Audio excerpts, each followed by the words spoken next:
सबको जय मसीह की। मैं prophet Malkit happy family ministry से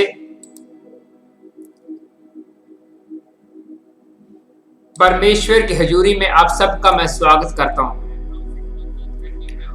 और जितने भी आज मुझे कहीं भी सुन रहे हैं, मैं सबका स्वागत करता हूं और सबको मैं जय मसीह की बोलता हूं। और आज मैं फिर अपने वायदे के मुताबिक आपके बीच में हाजिर हूं, परमेश्वर का नया वचन लेकर, नया कलाम लेकर। और मेरा विश्वास है कि आज जितना भी आप वचन सुनेंगे, इन वचनों के द्वारा आप जरूर बदल जाएंगे।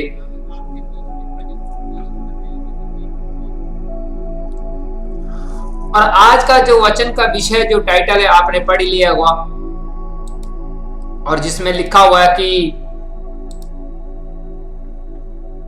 जो आपके शब्द है वो बहुत कीमती हैं, बहुत महत्वपूर्ण है।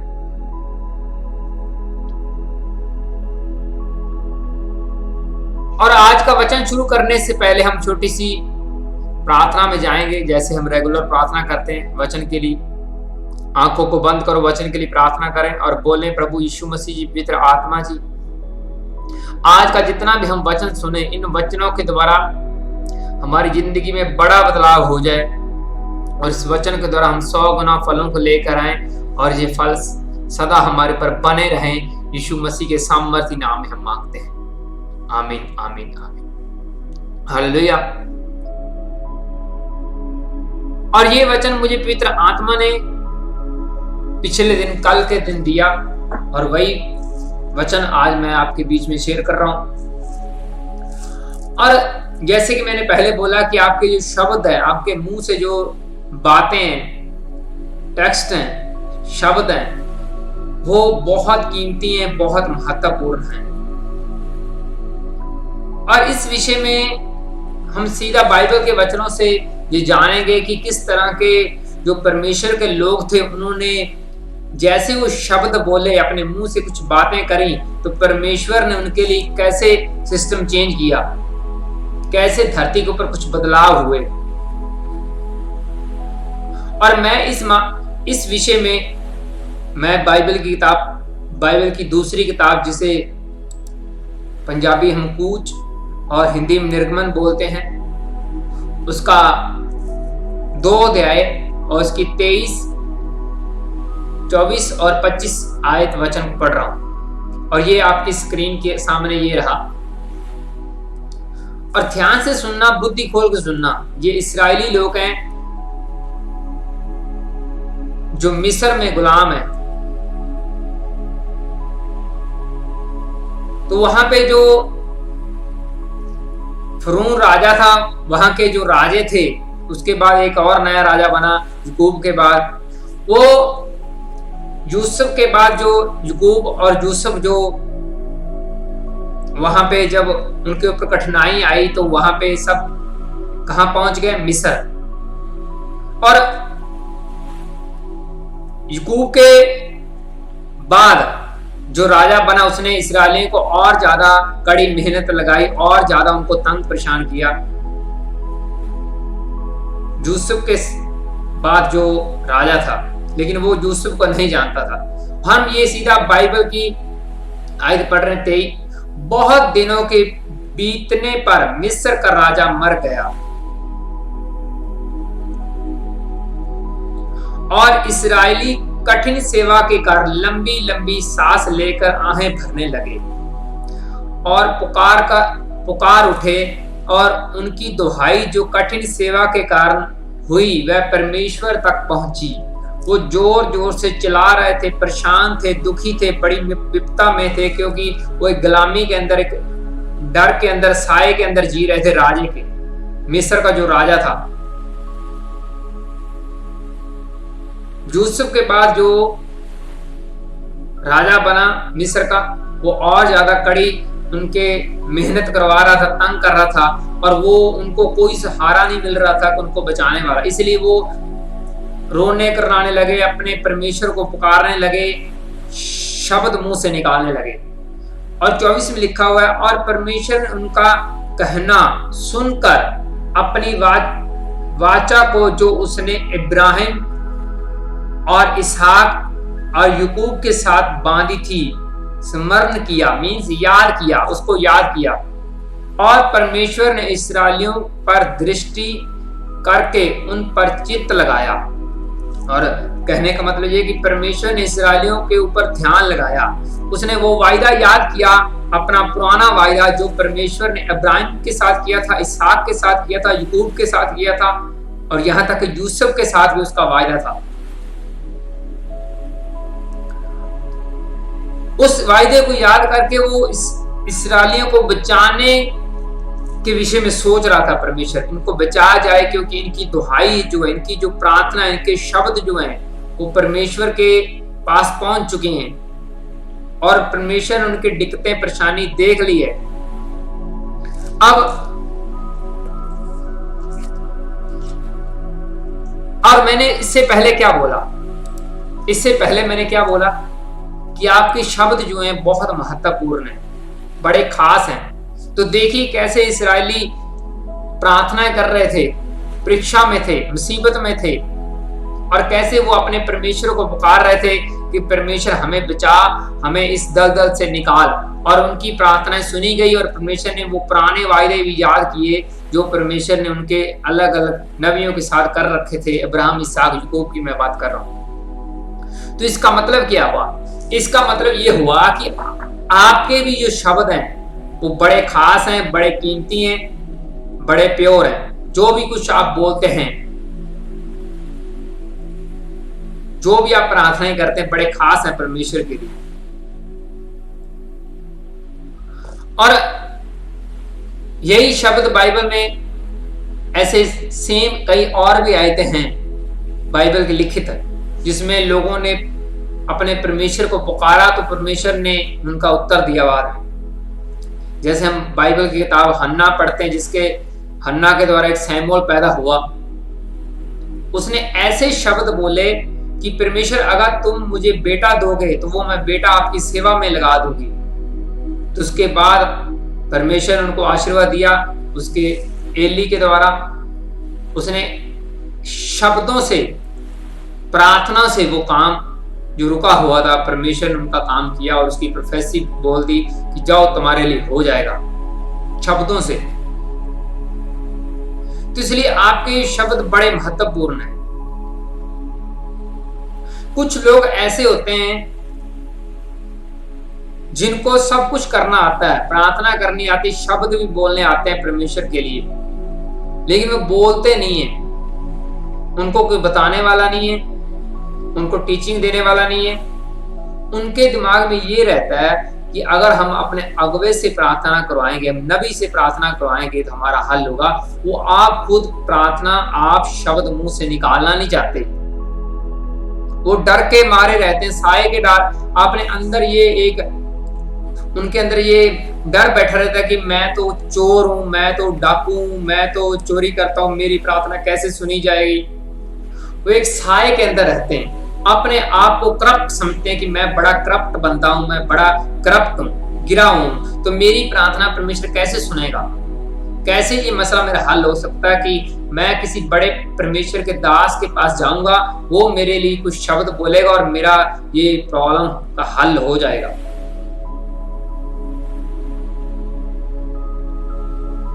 आप अपने मैन ऑफ गॉड से प्रार्थना करवाएं, इसको मैं गलत नहीं बोल रहा, लेकिन मैं ये आज के वचन के द्वारा ये आपको बताना चाहता हूं कि आपके शब्द बड़े कीमती हैं, बड़े खास हैं।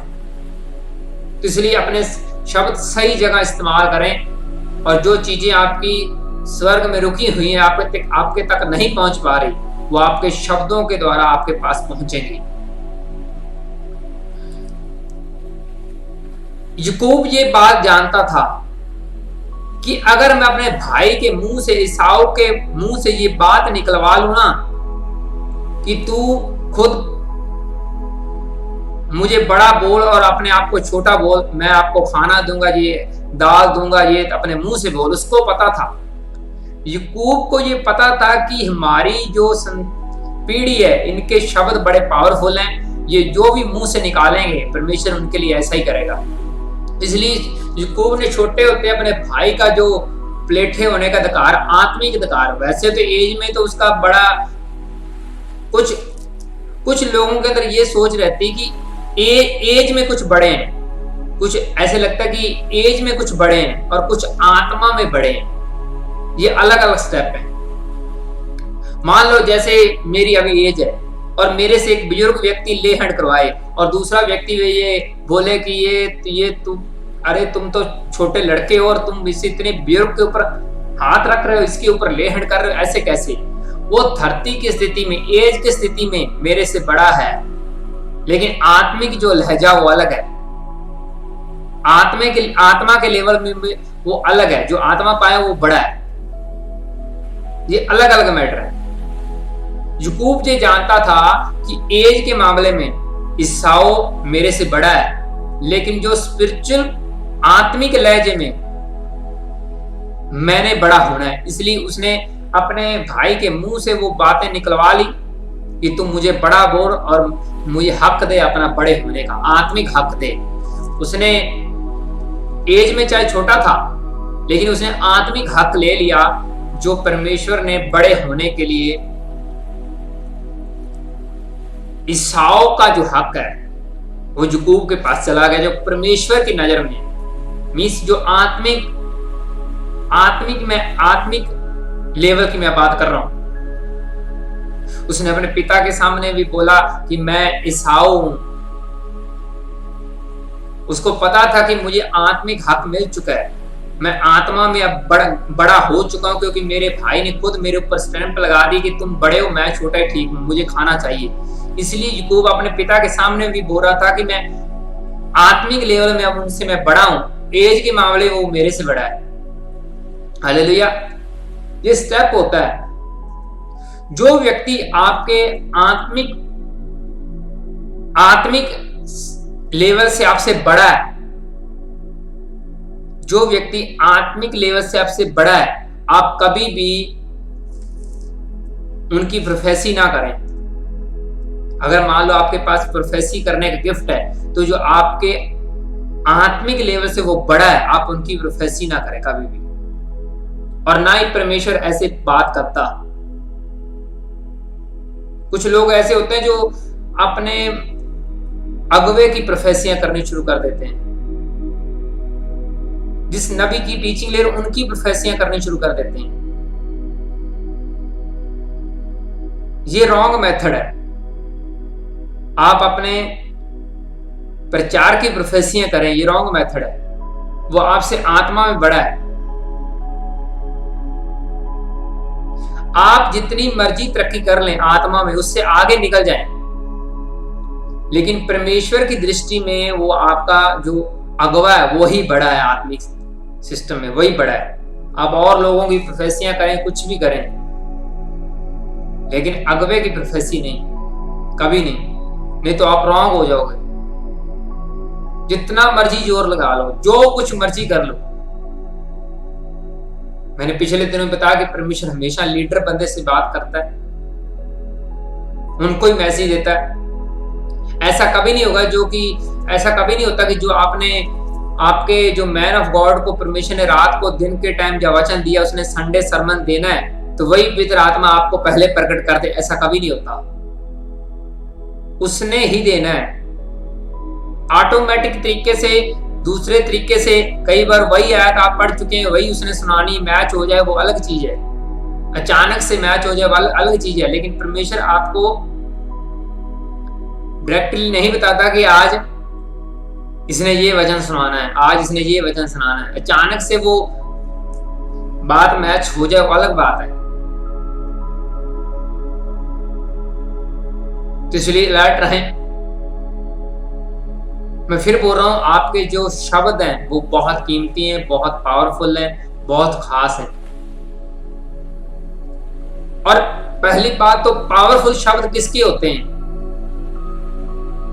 जो झूठ नहीं बोलता उनके शब्द जो हैं पावरफुल होते हैं। दूसरे व्यक्ति के शब्द पावरफुल नहीं होते।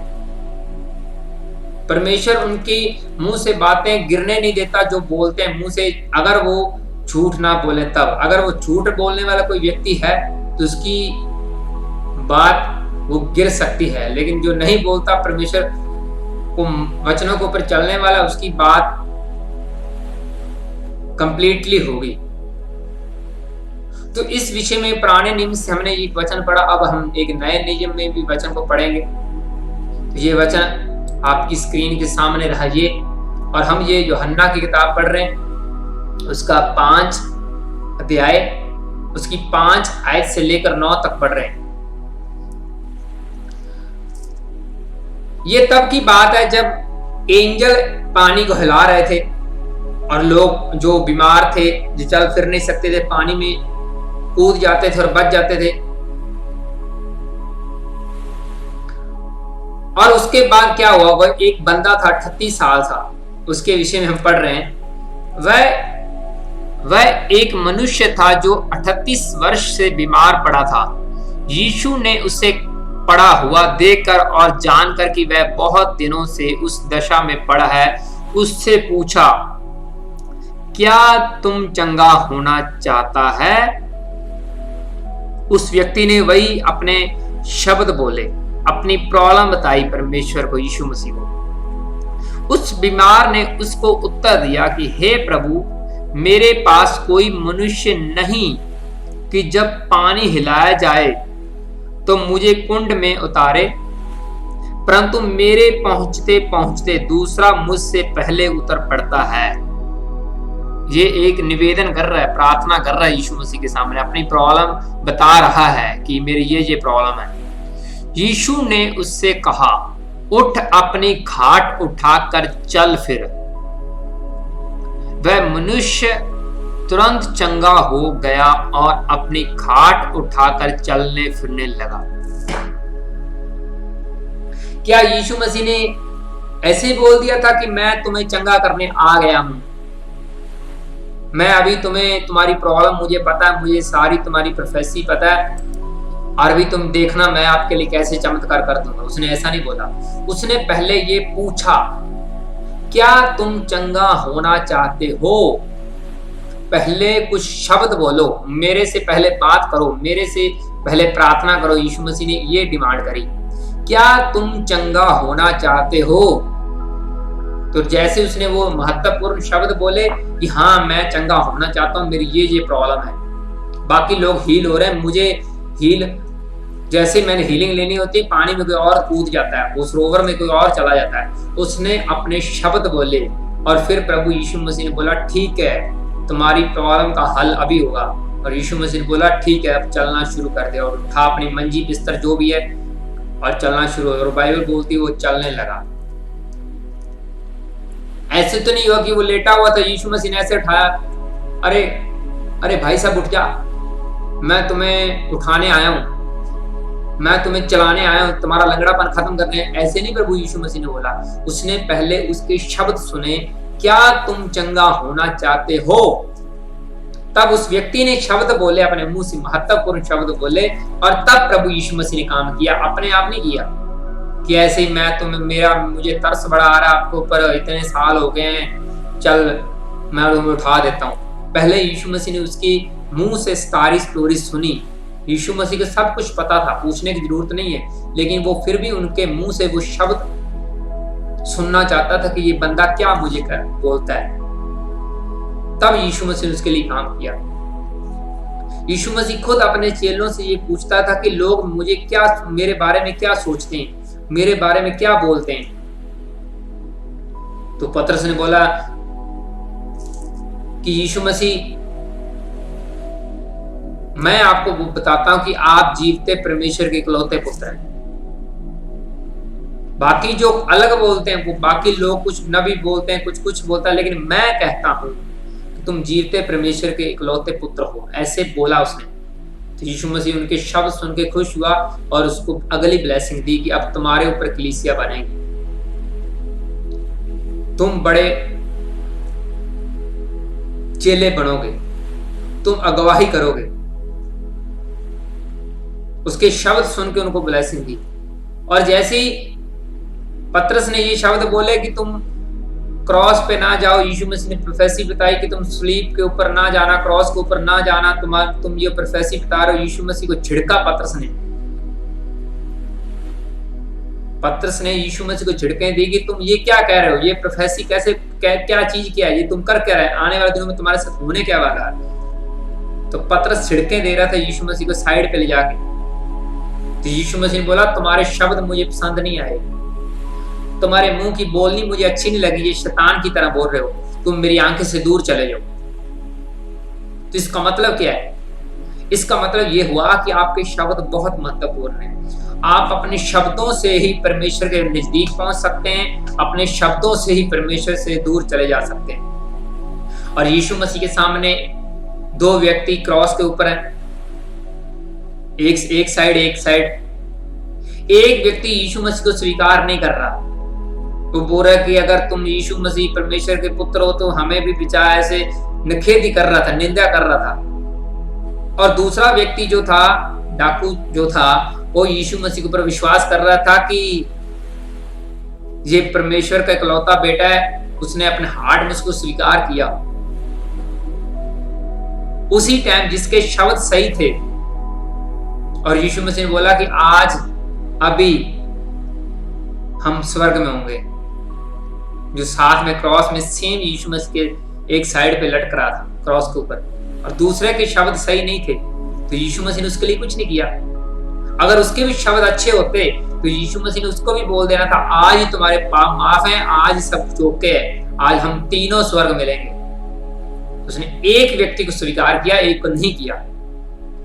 उसने कोई सेवा का काम नहीं किया, उसने कोई बपतिस्मा नहीं लिया, कुछ नहीं किया ऐसा, लेकिन शब्द उसने, एक व्यक्ति ने पावरफुल बोले, महत्वपूर्ण शब्द थे, और उन शब्दों की वजह से वो स्वर्ग पहुंच गया, और दूसरा शब्दों की वजह से वो उनके साथ नहीं जा पाया। तो इसलिए आप समझ गए होंगे कि आप शब्दों के द्वारा ही आप परमेश्वर के पास पहुंचते हैं, शब्दों के द्वारा ही परमेश्वर से आप दूर होते हैं। तो आपके शब्द कितने महत्वपूर्ण है, बहुत महत्वपूर्ण है। तो इसलिए आप जो भी मुंह से बोलते हैं, अलर्ट तरीके से बोला करें, क्या बोल रहे हैं, इसका नतीजा क्या है, इसका ये है क्या, वो क्या है, सब कुछ सोच समझ के। तो इसलिए अलर्ट रहें।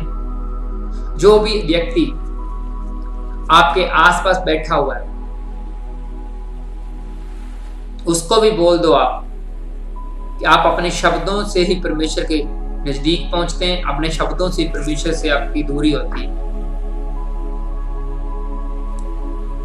बाइबल हमें ये बोलती है कि जो परमेश्वर की ओर से है वो दुगने आदर के योग्य, आम व्यक्ति से कई गुना ज्यादा आदर के योग्य है।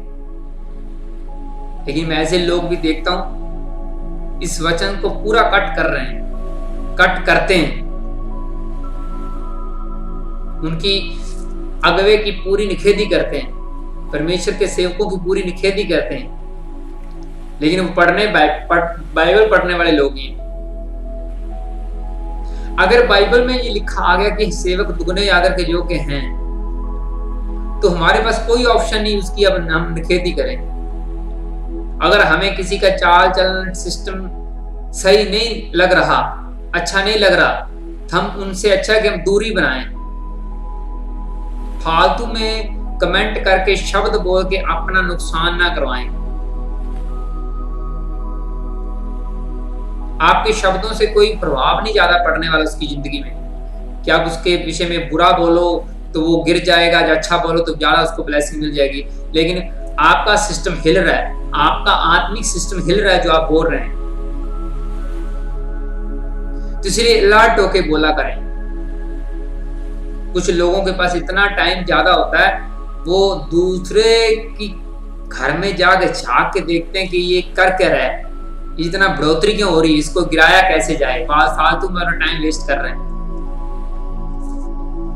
हमेशा तरक्की वही करता है जो अपने कामों में बिजी है। वो तरक्की नहीं कर सकता जो दूसरे के कामों को गिराने का जोर लगा रहा है।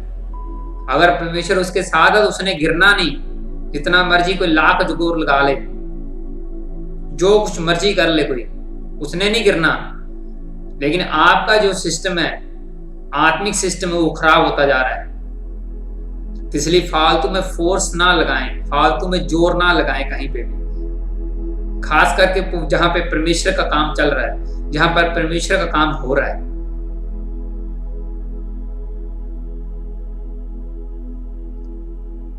दाऊद को कोई नहीं हरा पाया, लेकिन उनके सामने एक गोलियत भी आया और इस्राएली डर रहे थे कि इसको कैसे ये किया जाए।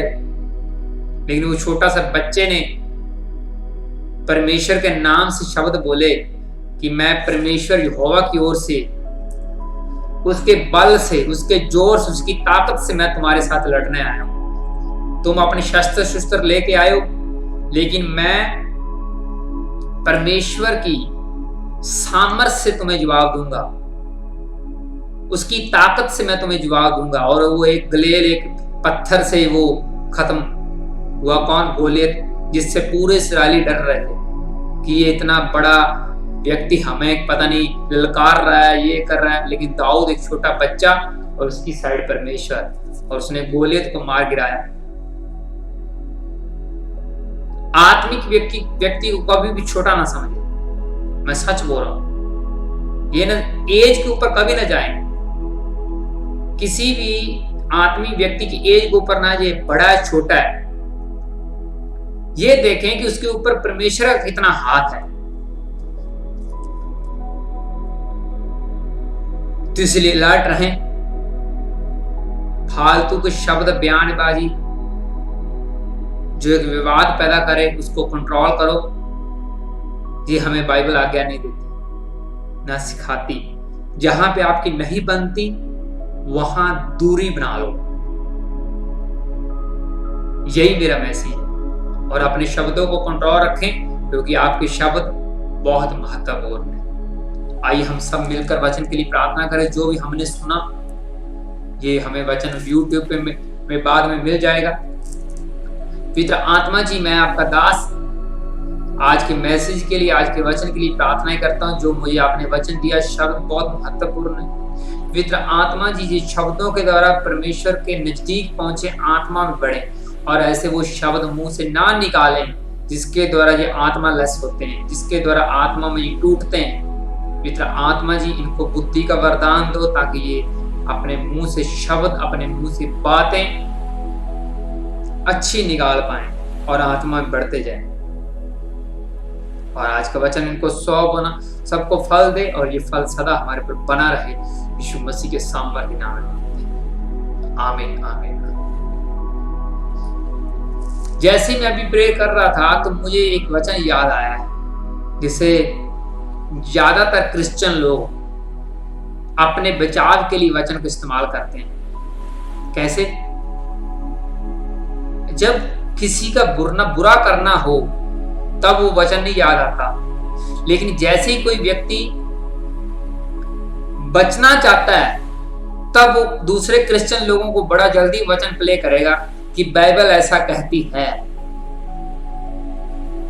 कि जिस नाप से तुम नापेगा, उसी नाप से तेरे साथ होगा। जैसा तुम करोगे वैसा तुम्हारे साथ किया जाएगा। ये वचन क्रिश्चियन लोग तब ज्यादा इस्तेमाल करते हैं जब अपना बचाव करना होता है। जब किसी का बुरा करना होता है, तब ये वचन नहीं याद आता कि मैं इसके ऊपर उंगली उठा रहा हूं, मेरे ऊपर भी उंगली आएगी। लेकिन जैसे ही उनको पता नहीं कब हमें बचना है, दूसरे क्रिश्चियन लोगों से बचना है, जब कुछ करना है, तब ये वचन बड़ा याद करते हैं कि अपनी आंख का तो ये तिनका निकाल, तुम्हारी आंख में क्या फंसा हुआ है। तो इसलिए अलर्ट रहें, वचन को गलत इस्तेमाल ना करें, पूरी जानकारी लें। कुछ भी किसी के बारे में बोलने से पहले पूरी जानकारी ले लें। फालतू में अपने बड़बड़ ना करें। अपना मुंह, सीधी बात करूं तो अपना मुंह शैतानी ना बनाएं, शैतान की तरह अपना मुंह ना बनाएं। इसलिए अलर्ट रहें। और जैसे ही मैंने अभी वचन शुरू किया स्टार्टिंग में, तो पवित्र आत्मा ने मुझे बोला कि ये वचन बहुत से लोगों के लिए, बहुत से क्रिश्चियन लोगों के लिए बड़े खास है। ये मिनिस्ट्री बड़ी खास है। एक सूरज की तरह रोशनी देने वाली मिनिस्ट्री है। पवित्र आत्मा ने मुझे पिछले दिनों में बोला। इसलिए अलर्ट रहें।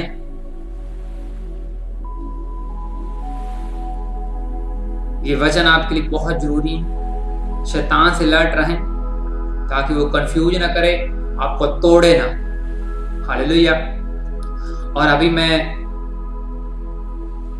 जाते जाते सब लोगों के लिए प्रार्थना कर रहा हूँ, जितने भी जन ये कमेंट कर रहे हैं सबके कमेंट के ऊपर मैं ले हैंड करता हूँ। पवित्र आत्मा जी, मैं आपका दास इनके सब कमेंट जितने भी लिखे हुए प्रार्थना निवेदन इनके लिए प्रार्थना करता हूँ। परमेश्वर इनके सारे काम खुल जाएं, बिगड़े काम बनने पाए यीशु मसीह के सामर्थ्य नाम में। और मैं आत्मा में देख रहा हूँ ऐसे दुष्ट आत्माएं चीख चला रही हैं और निकल रही हैं यीशु मसीह के सामर्थ्य नाम में।